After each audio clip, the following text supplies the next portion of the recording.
În acea seară de decembrie din București, când zăpada ușoară acoperea străzile vechi ale capitalei, nimeni nu ar fi putut să prevadă că o fetiță, cu o Biblie uzată în mâini, avea să schimbe cursul unui concert care fusese planificat cu luni în urmă.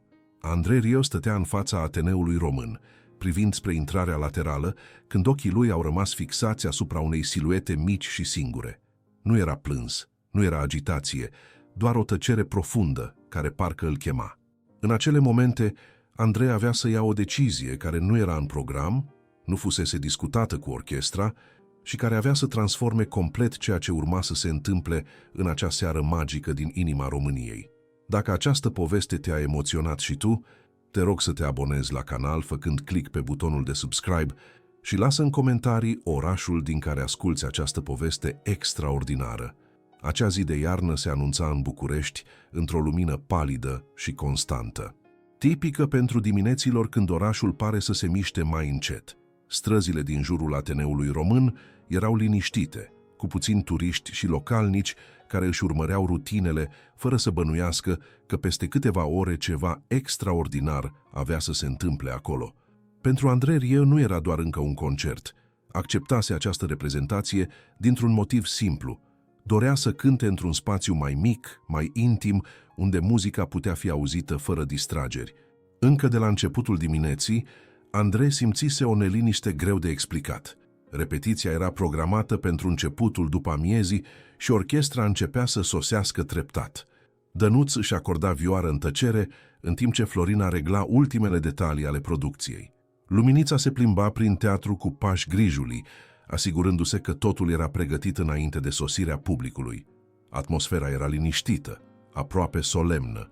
Andrei se plimba prin coridoarele vechi ale teatrului, observa pereții marcați de timp și se gândea la câte povești trecuseră deja prin acel loc.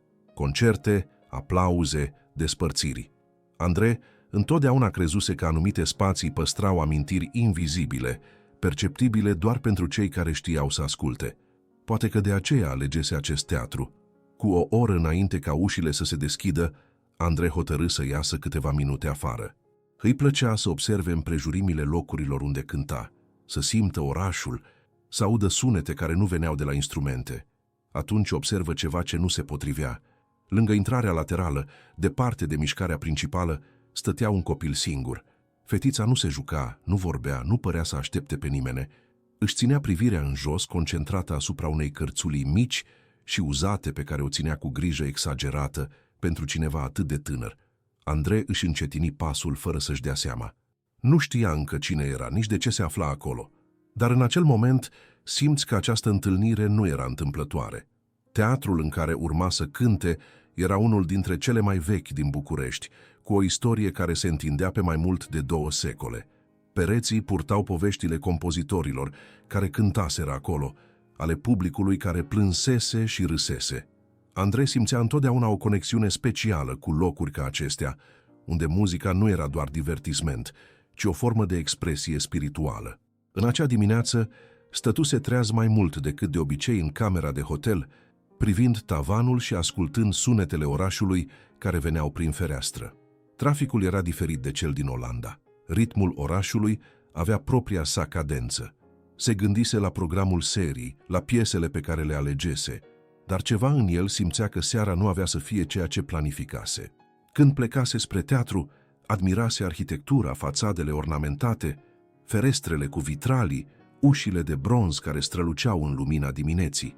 București avusese întotdeauna acest efect asupra lui, un amestec de respect pentru trecut și emoție pentru ceea ce urma să vină, dar nimic din pregătirile sale nu îl pregătise pentru ceea ce avea să găsească la intrarea laterală. Un copil atât de mic și liniștit, cu o carte care părea mai mare decât mânuțele ei, era ceva în felul în care stătea acolo. Ceva ce îi atingea inima într-un mod pe care nu-l putea explica direct. Andrei rămase la câțiva metri distanță, neștiind exact de ce. Intrarea laterală a teatrului era rar folosită de public.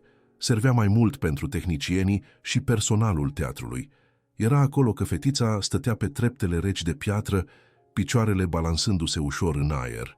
Ținea cartea mică, de parcă era ceva prea fragil ca să-l așeze pe pământ. Coperta era uzată, marginile paginilor îngălbenite de timp și uzura frecventă. Observă câteva secunde în tăcere. Ioana părea să nu fie speriată, nici curioasă de mișcarea din jur. Privirea îi era fixată asupra cărții deschise, dar buzele nu se mișcau. Nu citea cu voce tare, urmărea doar rândurile cu degetul. Încet, ca cineva care cunoștea acele cuvinte deja pe de rost.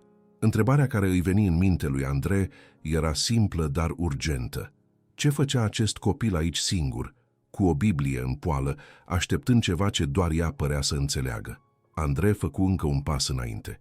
Sunetul pașilor lui răsună ușor pe trotuarul de piatră și atunci fetița își ridică ochii. Privirea ei nu era copilărească, nu era surprindere exagerată, nici o zâmbet spontan, doar atenție. Bună, spuse Andrei cu voce blândă, aproape respectuoasă. Aștepți pe cineva? Ioana închise Biblia cu grijă înainte să răspundă. Își luă câteva secunde de parcă alegea fiecare cuvânt. Nu, zise ea, aștept muzica.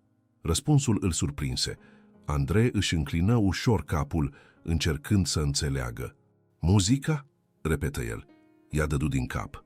Vine întotdeauna, adăugă, arătând discret spre interiorul teatrului. Înainte ca Andrei să poată întreba mai mult, apăru luminița în ușa laterală, vădit îngrijorată. Maestre, suntem gata să reluăm repetiția, spuse ea. Apoi observă fetița. O, ești cu un adult? Ioana clătină din cap în semn de negare. Luminița se încruntă. Asta nu e permis. Ușile nu sunt încă deschise. Andrei își ridică mâna cu calm. E în regulă, spuse el. Să înțelegem mai întâi. Luminița respiră adânc, dar se retrase câțiva pași. Cum te cheamă? Întrebă Andrei. Ioana. Iar cartea asta, arătă el spre Biblie. Degetele fetiței se prinseră mai strâns de copertă. E a mea, răspunse ea. Era a mamei. Se făcu o tăcere scurtă între ei.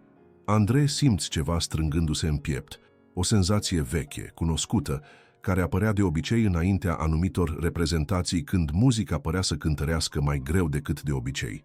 Vii des aici? Întrebă el. Doar când cântă el, spuse Ioana. Cine? Ea își ridică din nou privirea direct spre el. Tu. Andrei rămase nemișcat. Nu era neobișnuit să fie recunoscut, dar era ceva în felul în care spusese ea asta. Nu era admirație, nici emoție, era certitudine. Înainte să poată răspunde, a apărut Dănuț la ușă, ținându-și vioară. Andrei, avem nevoie de tine pe scenă, spuse el. Apoi se opri văzând scena. Totul e în regulă? Totul e bine, răspunse Andrei, fără să-și ia ochii de la fetiță. Mergeți mai încet cu repetiția. Vin imediat. Dănuț ezită, dar dădu din cap și se îndepărtă. Andrei se aplecă să ajungă la înălțimea Ioanei. O să mergi să vezi concertul azi? Ea se uită o clipă la pământ. Dacă mă lasă să rămân, spuse. Am promis că voi asculta până la sfârșit. Promis cui? Ioana deschise din nou Biblia și arătă o pagină marcată cu o fundiță mică albastră. Andrei nu putea citi textul de la distanță, dar observă ceva scris în marginea cu litere copilărești și șirete. Chei, răspunse ea. Andrei simți că această conversație nu se va termina aici și în acel moment, fără să înțeleagă încă motivul, ebbe certitudinea că această fetiță nu stătea acolo din întâmplare. Ceva în acea seară se schimbase deja, chiar înainte ca prima notă să fie cântată.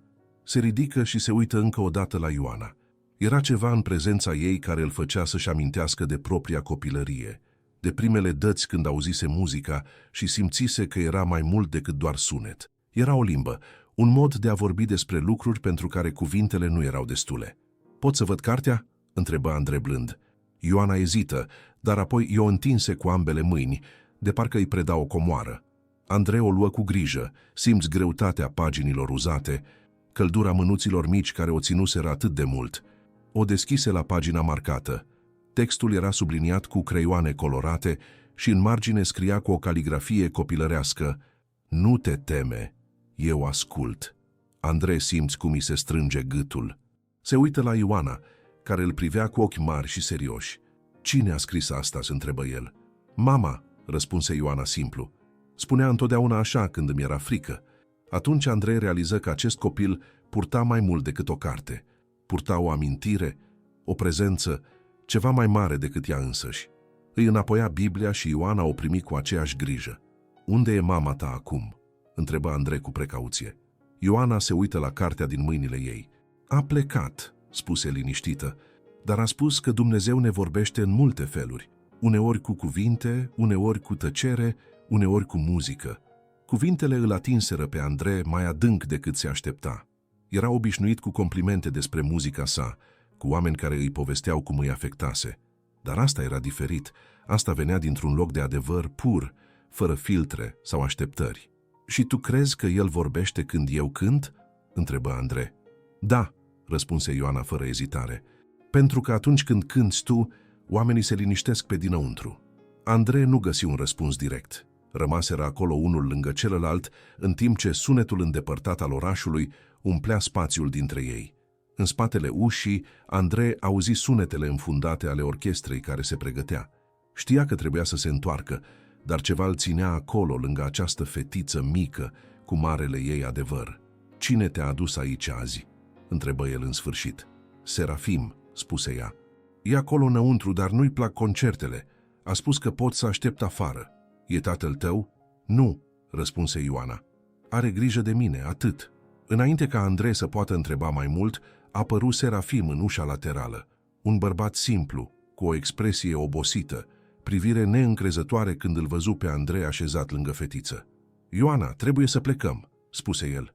Ea se ridică imediat, ținând Biblia la piept. Mă întorc mai târziu, spuse privind spre Andrei. Am promis să ascult până la sfârșit. Serafim se încruntă. Să te întorci, nu am stabilit asta. Andrei se ridică și el. Poate să rămână, spuse cu hotărâre liniștită. Îmi asum responsabilitatea. Serafim ezită. Concertul e în seară, insistă Andrei. Va fi în siguranță. Bărbatul se uită la Ioana, apoi la Andrei. Ceva în privirea lui se schimbă, de parcă recunoștea că această decizie nu-i mai aparținea în întregime. Bine atunci, spuse el în sfârșit, dar doar azi. Ioana zâmbi pentru prima oară. Nu o zâmbet larg, dar destul pentru ca Andrei să observe că această mică concesie avea o însemnătate enormă. În timp ce Serafim se depărta, Andrei simți greutatea responsabilității căzându-i pe umeri. Nu știa încă ce avea să facă. Știa doar că acea Biblie, acea promisiune și acea fetiță făceau acum parte din seara care urma să se întâmple. Și undeva, adânc în interior, știa că nimic nu va mai fi la fel după acea seară din București. Andrei intră în teatru cu pași înceți, dar gândurile îi rămaseră afară. Pe treptele reci unde stătuse Ioana. Pe scenă, orchestra aștepta. Muzicienii vorbeau încet, acordau instrumentele, repetau pasaje cunoscute. Totul urma cursul normal. Dar pentru Andrei, ceva ieșise din echilibru. De la începutul părții a doua, spuse el ridicând arcușul. Muzica începu, blândă și controlată. Totuși Andrei nu se putea dedica complet. Între o intrare și alta, atenția îi rătăcea. Chipul fetiței îi apărea în gânduri cu o claritate incomodă. Nu era faptul că îl recunoscuse. Copiii îl recunoșteau des. Era felul în care vorbea despre muzică, de parcă era ceva viu, ceva care își respecta promisiunile. După câteva minute, Andrei întrerupse repetiția. Să facem o pauză, spuse lăsând vioară jos.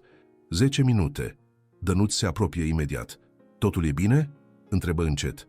Nu știu încă, răspunse Andrei, dar trebuie să aflu. Fără să aștepte mai multe explicații, coborâ de pe scenă și urmă intrarea laterală.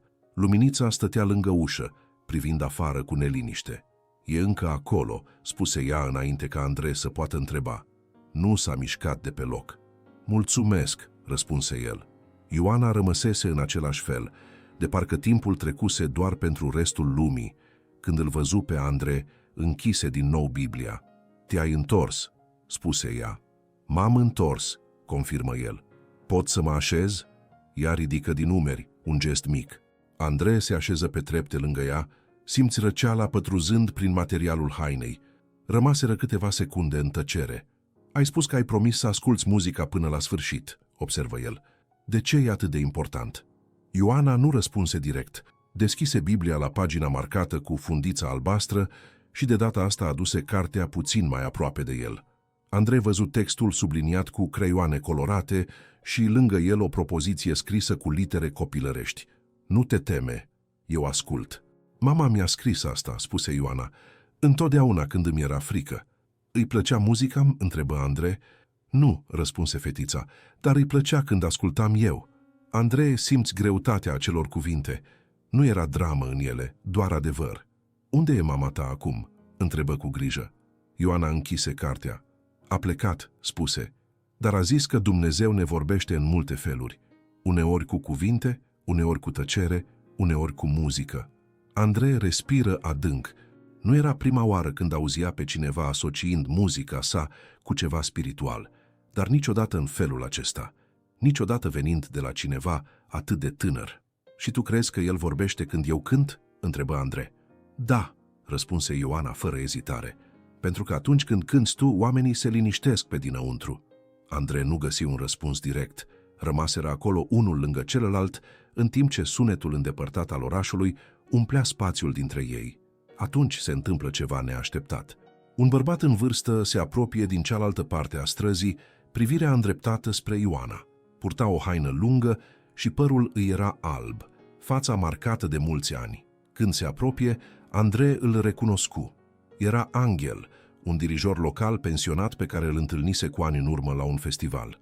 Ioana, strigă blând bărbatul. Fetița se uită și expresia îi se schimbă subtil. Un amestec de recunoaștere și ceva ce părea ușurare. Unchiule Angel, spuse ea. Bărbatul se aplecă lângă ea și apoi se uită la Andrei, vădit surprins.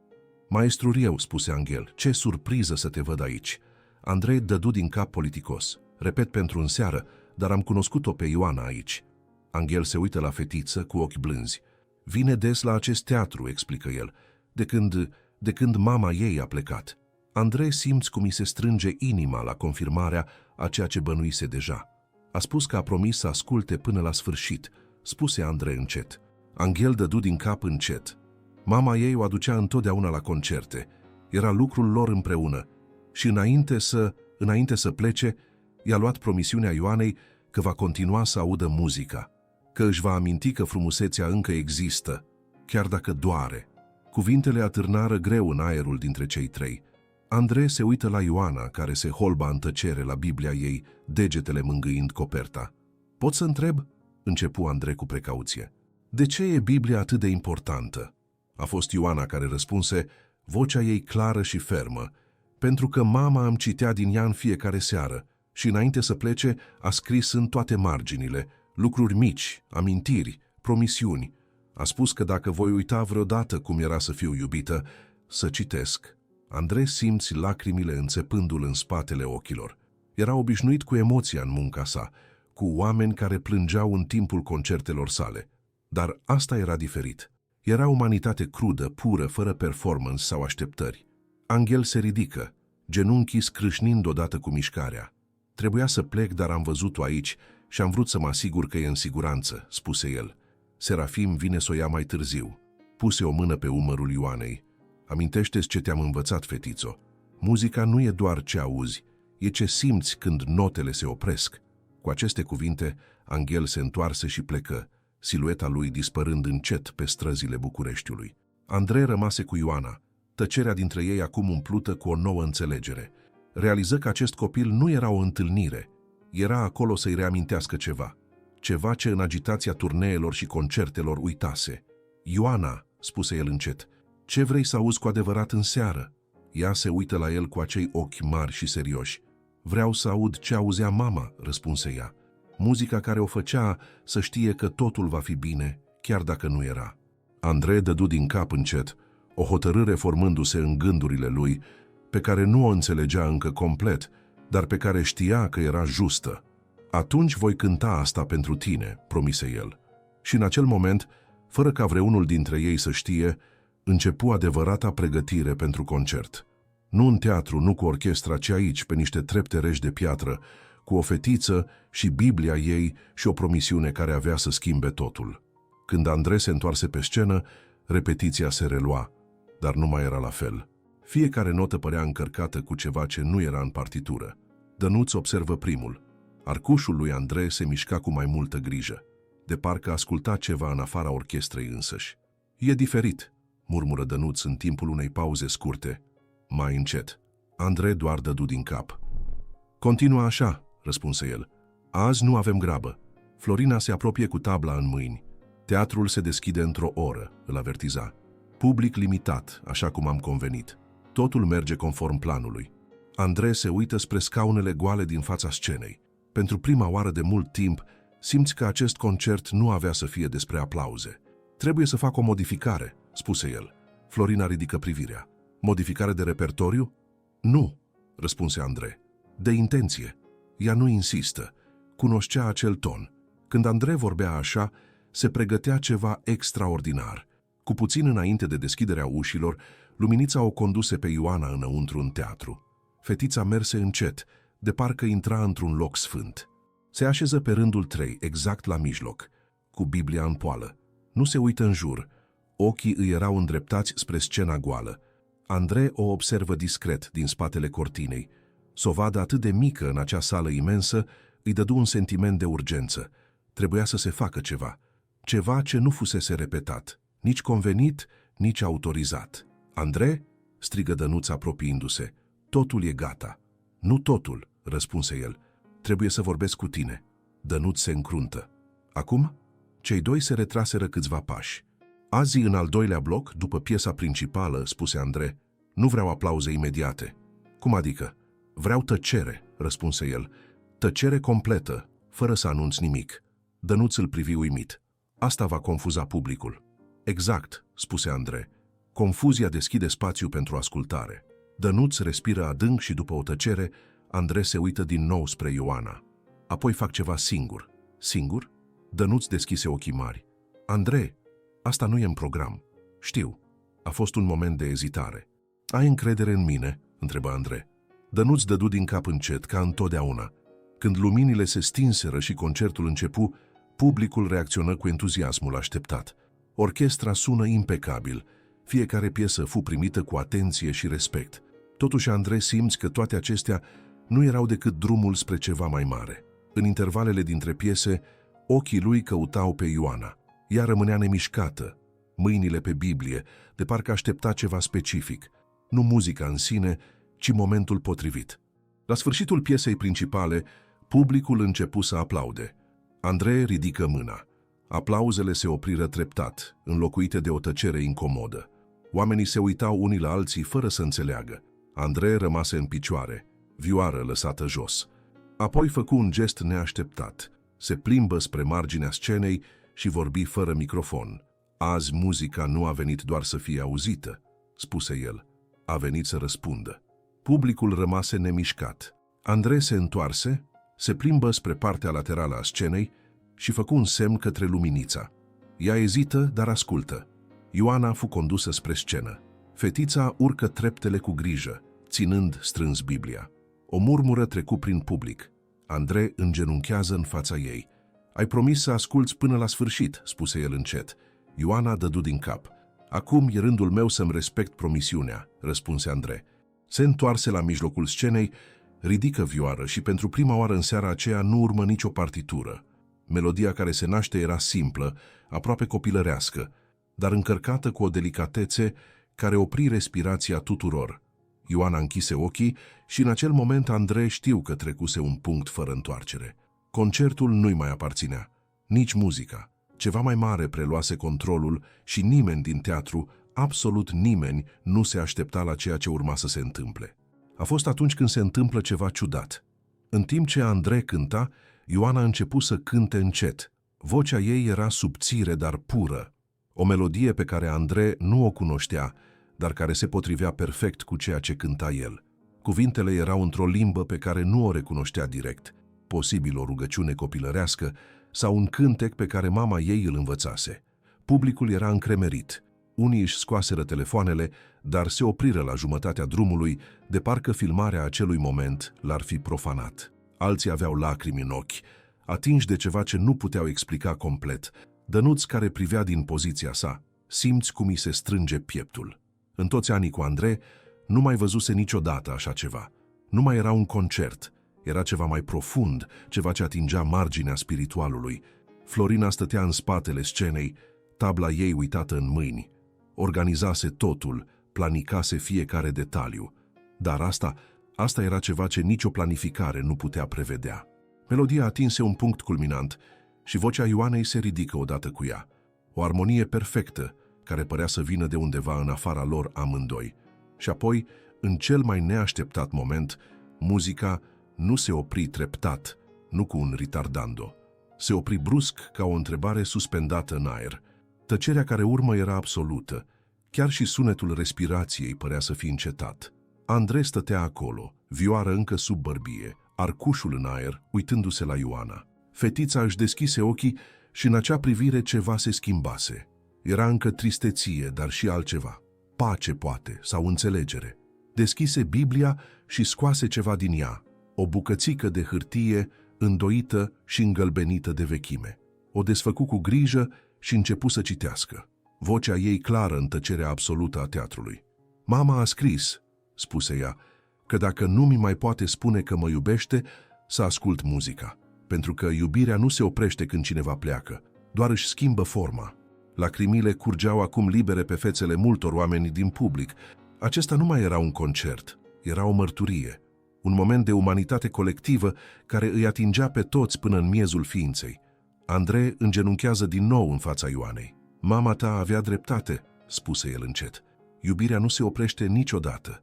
Devine muzică, devine tăcere, devine amintire, dar nu se oprește niciodată." Ioana se uită la el cu acei ochi mari și serioși. "Mulțumesc că m-ai ajutat să aud," spuse ea. Și în acel moment Andrei realiză că acesta era motivul pentru care alegese muzica. Nu pentru glorie, nu pentru aplauze, ci pentru momente ca acesta. Momente în care muzica făcea punte peste prăpastia dintre viață și pierdere, dintre durere și speranță, dintre tăcere și vorbire. Teatrul rămase în tăcere completă. Nimeni nu cuteza să se miște. Nimeni nu voia să rupă acest moment. Și în această tăcere se întâmplă adevărata minune. Nu în notele care fuseseră cântate, ci în spațiul dintre ele.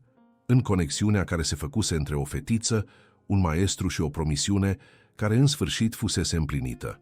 Melodia curge fără grabă, de parcă exista cu mult înainte de acea scenă. Andrei cânta cu ochii pe jumătate închiși.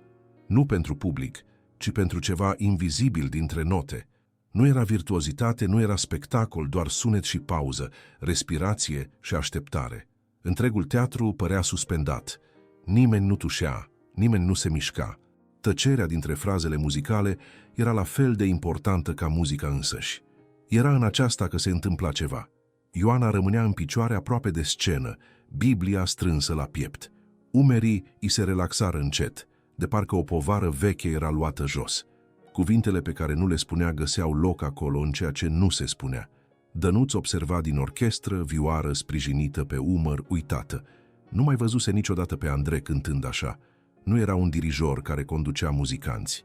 Era un om care vorbea cu ceva mai mare decât el însuși. Când melodia se termină, Andrei nu lăsă arcușul imediat jos. Lăsă ultima notă să dispară singură, dizolvându-se în aer.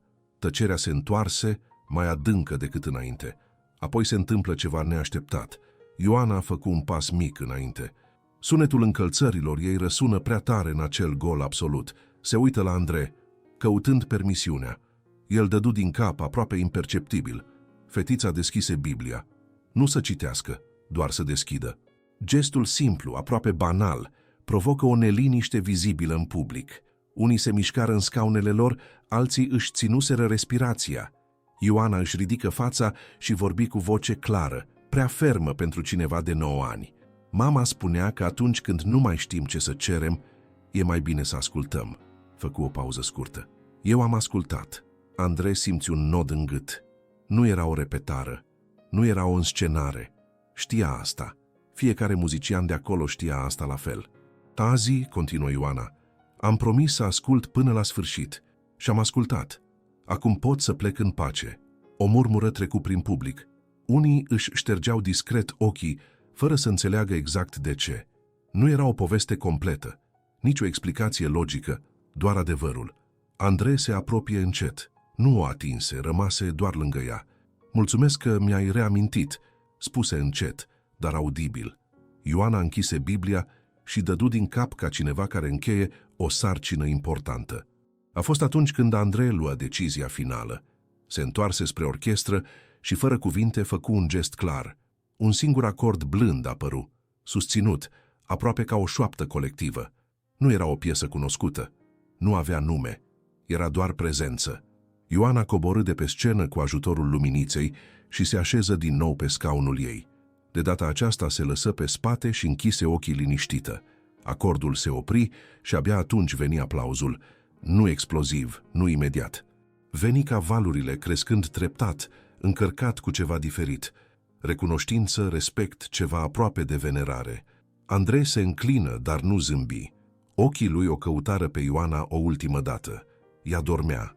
În spatele scenei, Florina se apropie, vădit emoționată. "Ce a fost asta, Andrei?" întrebă ea. "Oamenii vor întreba. Presa va întreba." "Pot să întrebe," răspunse el. "Nu totul are nevoie de un răspuns." Serafim aștepta în partea laterală a teatrului. Când o văzu pe Ioana fiind condusă spre el, fața îi se schimbă. Fetița părea mai ușoară, de parcă lăsase ceva în urmă. "Ai ascultat până la sfârșit," spuse el, îngenunchind în fața ei. "Am ascultat," răspunse Ioana. Și el a ascultat la fel. Serafim își ridică ochii spre Andrei, care se apropie. "Mulțumesc," spuse bărbatul fără să știe exact pentru ce. Andrei doar dădu din cap. "Unele promisiuni nu trebuie explicate," răspunse el. În timp ce teatrul se golia încet, mulți știau că fuseseră martori la ceva rar. Nu un spectacol grandiose, nu un moment planificat, ci o întâlnire. Și în acea seară din București devenise clar că muzica, atunci când găsește tăcerea potrivită, poate răspunde la întrebări pe care nimeni nu are curajul să le pună cu voce tare. După ce cei mai mulți oameni plecaseră, Angel se apropie de Andrei. Bătrânul dirijor urmărise întregul concert din spate. Fața îi era udă de lacrimile pe care nu încercase să le ascundă. "Ai făcut ceea ce eu nu am putut niciodată," spuse Angel încet. "Ai lăsat-o să audă ceea ce mama ei voia să audă." Andrei clătină din cap. "Eu doar am cântat notele," răspunse el. "Ioana a făcut restul." Angel puse o mână pe umărul lui Andrei.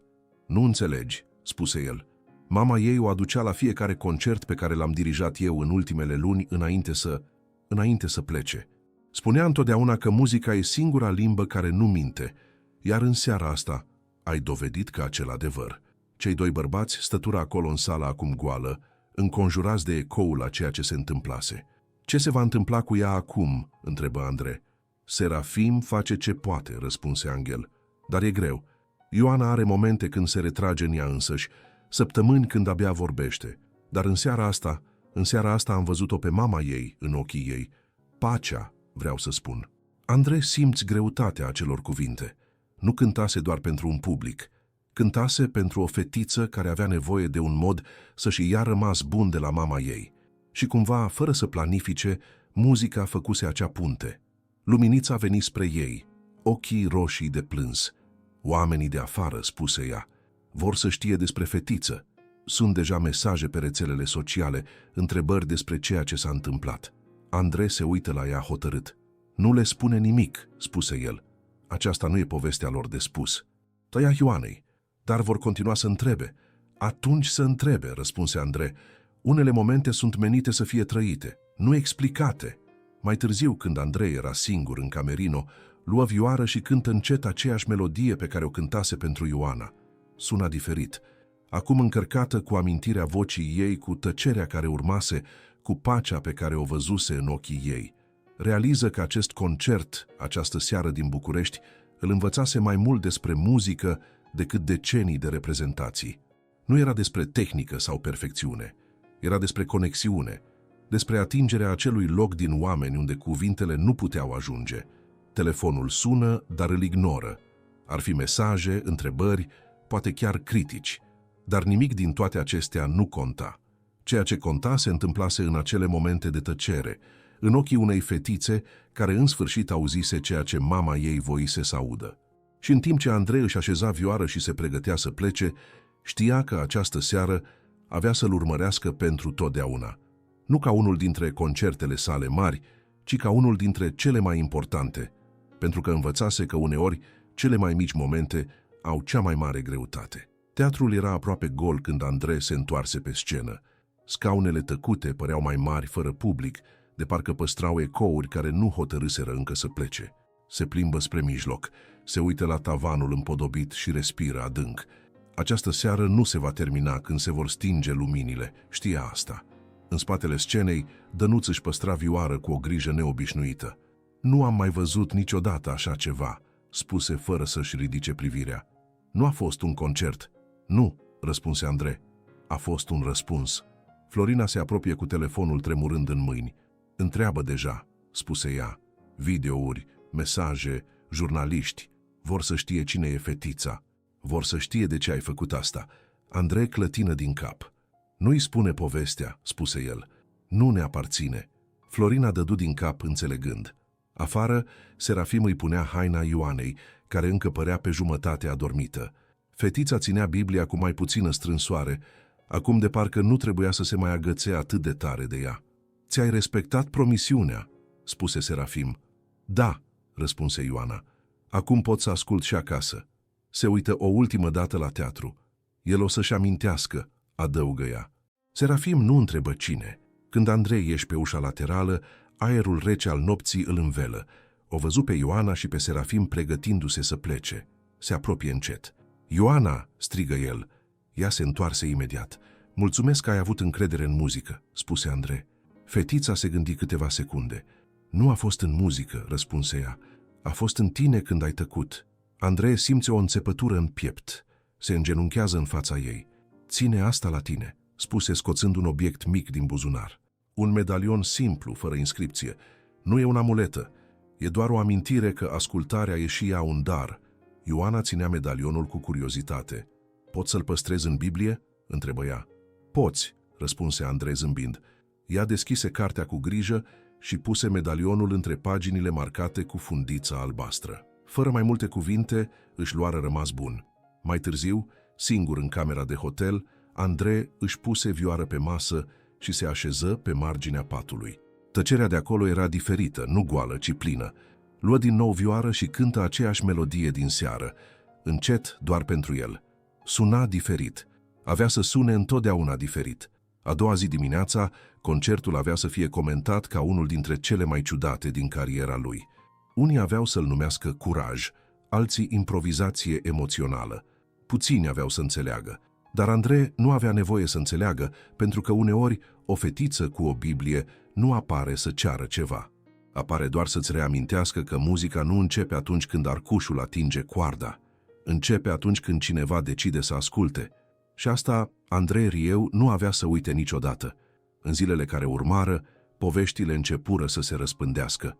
Nu doar despre concert, ci despre ceea ce însemna. Oamenii care fuseseră prezenți își împărtășeau experiențele pe forumuri și rețele sociale, fiecare cu propria interpretare a ceea ce trăiseră. Unii vorbeau despre o experiență spirituală, un moment în care muzica devenise mai mult decât divertisment și se transformase în ceva sfânt. Alții vorbeau despre curajul lui Andrei de a-și abandona programul și de a face ceva complet spontan, dar majoritatea vorbeau despre Ioana, despre fetița mică cu Biblia care îi atingese pe toți într-un fel pe care nu-l puteau explica. Jurnaliștii încercară să afle povestea, o sunară pe Florina, o abordară pe Luminița, încercară chiar să-l intervieveze pe Dănuț, dar toți urmară instrucțiunea lui Andrei. Povestea Ioanei nu era a lor de spus. Rodica, cronica, care fusese prezentă la concert, scrise un articol care era diferit de munca ei obișnuită. Nu vorbi despre scandal sau senzație.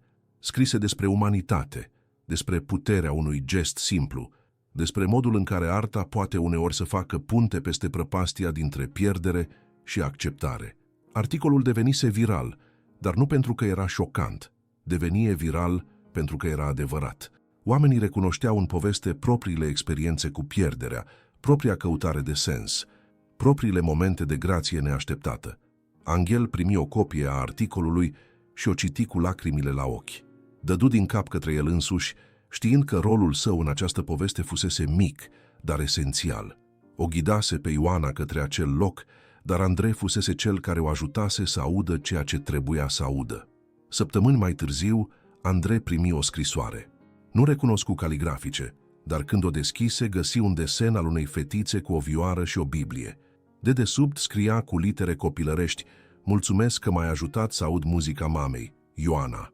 Andrei puse desenul în ramă și îl agăță în studio, unde putea să-l vadă în fiecare zi. Îi reamintea de ce făcea ceea ce făcea, de ce muzica era importantă, de ce anumite momente valorau mai mult decât toate aplauzele din lume. Concertul de la București avea să fie amintit, dar nu pentru notele cântate sau perfecțiunea tehnică a orchestrei. Avea să fie amintit pentru momentul în care un maestru hotărâ că o promisiune făcută unei fetițe era mai importantă decât un program, pentru momentul în care muzica se transformă din reprezentație în conexiune, din sunet în răspuns. Și pentru Andrei Rio, pentru Dănuț, pentru Florina și Luminița, pentru toți cei care fuseseră acolo în acea seară, avea să rămână o amintire pe care o vor purta toată viața. Nu ca o realizare sau un succes, ci ca o lecție despre ceea ce conta cu adevărat. Într-o seară luni mai târziu, în timpul unui alt concert într-un alt oraș, Andrei făcu o pauză între două piese și se uită la public. Se gândi la Ioana, la Biblia ei, la promisiunea pe care o respectase și pe care o ajutase să o împlinească. Și realiză că de atunci cânta diferit. Nu neapărat mai bine, ci mai adânc.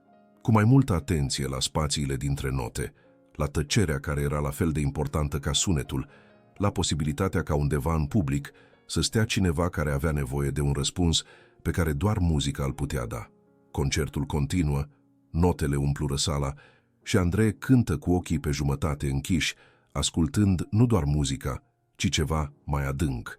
Și în acea ascultare găsi ceea ce învățase la București.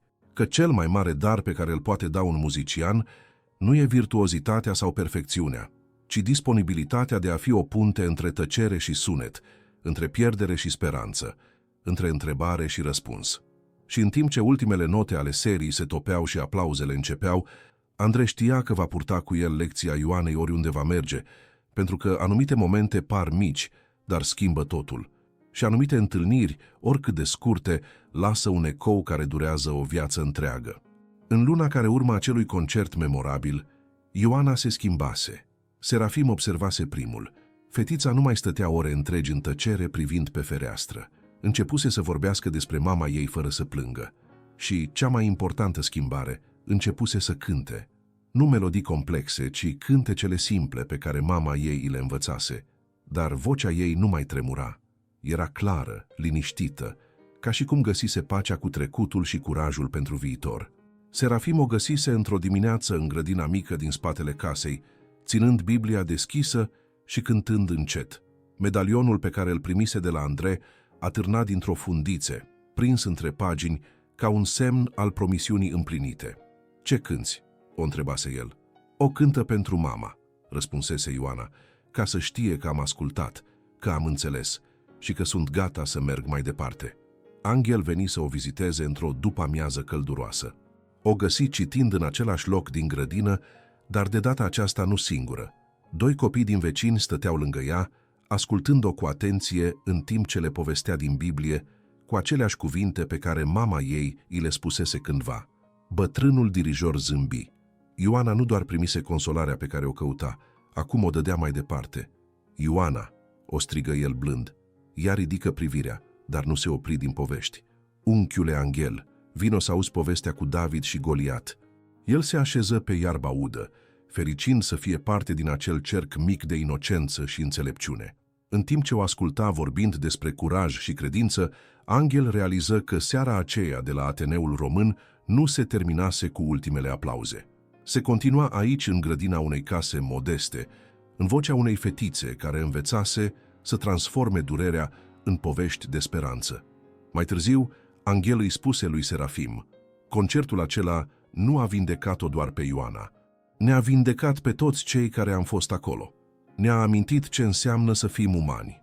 Într-o zi de toamnă, Andrei primi încă o scrisoare de la Ioana. De data aceasta, scrisul era mai clar, gândurile mai organizate. Ea îi spunea despre școala nouă, despre prietenii pe care îi făcuse, despre modul în care învățase să cânte la pian cu un profesor care o înțelegea. Dar cea mai frumoasă parte a scrisorii era la sfârșit. "Maestre Andrei, mama îmi spusese că muzica e limbajul inimii. Acum înțeleg ce voia să spună. Când am auzit-o în seara aceea, nu era doar muzica ta, era vocea ei, spunându-mi că mă iubește încă și că va fi întotdeauna cu mine. Mulțumesc că ai fost curajul ei în acea seară." Andrei citete scrisoarea de câteva ori, simțind cum ochii îi se umplu de lacrimi. Realizase în sfârșit adevărul complet al acelei serii. El nu doar că cântase pentru Ioana, cântase pentru mama ei. Fusese instrumentul prin care o mamă și-a transmis copilului ei un ultim mesaj de dragoste. În noiembrie același an, Andrei hotărâ să se întoarcă la București pentru un alt concert. Dar de data aceasta avea un scop special. Voia să o revadă pe Ioana, să vadă cum crescuse și se schimbase. Serafim o aduse la concert, dar de data aceasta ea nu stătu singură pe treptele teatrului. Intră cu încredere, salutând pe Luminița și pe Florina ca pe niște prietene vechi. Se așeză pe același rând trei, dar acum cu zâmbetul pe buze și privirea plină de viață. În timpul concertului, Andrei o căută în public și când ochii lor se întâlniră, ea dădu din cap cu recunoștință. Nu mai era fetița tristă și singură de acum un an. Era o tânără care învățase să facă din durere forță și din amintiri consoloare. La sfârșitul concertului, Andrei făcu din nou o pauză neplanificată. Se uită la public și spuse: muzica ne învață că finele unei povești nu înseamnă sfârșitul iubirii. Iubirea continuă să trăiască în melodiile pe care le păstrăm în inimi. Apoi, fără să o anunțe, începu să cânte aceeași melodie simplă de acum un an, dar de data aceasta, din public, vocea Ioanei se alătură, clară și sigură. Și una câte una, alte voci din public, oameni care fuseseră și la primul concert, se alăturară. Întregul teatru cânta împreună, fiecare voce purtând propria poveste de dragoste, pierdere și găsire. În acea seară, Andrei înțelese că ceea ce începuse cu o fetiță și o Biblie se transformase în ceva mult mai mare. Devenise un simbol al puterii muzicii de a vindeca și de a uni, al capitudinii oamenilor de a găsi frumusețe chiar și în cele mai întunecate momente. Concertul de la București, care începuse ca o simplă reprezentație, se transformase într-o tradiție anuală. Oamenii veneau nu doar să asculte muzică, ci să își amintească că umanitatea și compasiunea sunt încă vii în lume. Chiar în centrul acestei tradiții stătea mereu o fetiță, care învățase că promisiunile făcute din dragoste sunt cele mai puternice și că muzica este într-adevăr limbajul pe care inima îl folosește când cuvintele nu sunt de ajuns. Astfel, povestea Ioanei și a lui Andrei Rieu nu se termină cu acea seară magică de decembrie. Continuă să trăiască în fiecare notă cântată cu dragoste, în fiecare promisiune ținută cu credință și în fiecare moment când muzica reușește să facă din străini o familie unită de aceleași emoții fundamentale ale existenței umane.